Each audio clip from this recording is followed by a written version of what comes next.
একসঙ্গে তিনটি দর্শনীয় স্থান, নীলগিরির পাহাড় ও তার পাদদেশে পুরনো রাজবাড়ি, একপাশে জগন্নাথ দেবের মন্দির।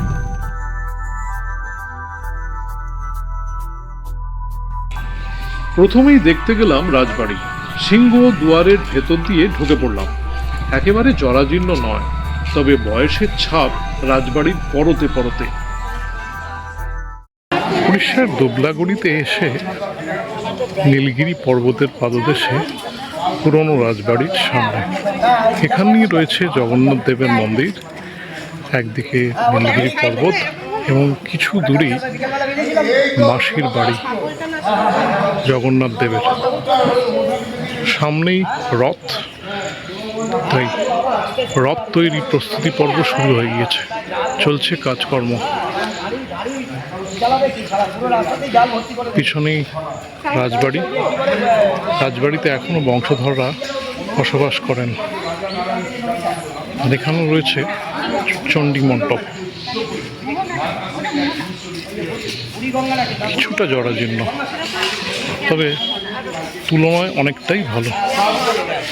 রাজবাড়ির মূল সিংহদুয়ার, মূল ফটক বা প্রবেশদ্বার বলা যায়।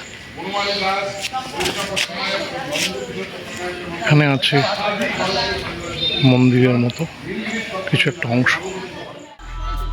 নীলগিরি রাজবাড়ি বা নিজগড় প্যালেস 1750 সালে মহারাজা রামচন্দ্র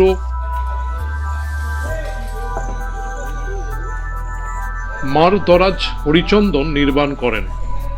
ঐতিহ্যবাহী উড়িয়া এবং ব্রিটিশ ঔপনিবেশিক স্থাপত্যের মিশ্রণে তৈরি। রাজবাড়ির প্রধান আকর্ষণ রানীর স্নানের জন্য একটি গোপন পাতকুয়া। প্রাসাদের ভেতরে যাওয়ার গোপন সুড়ঙ্গ ছিল বলে অনুমান। এক পাশে চণ্ডী মণ্ডপ, অন্য পাশে নাট মন্দির, ইতিহাসের চিহ্ন চারিপাশে।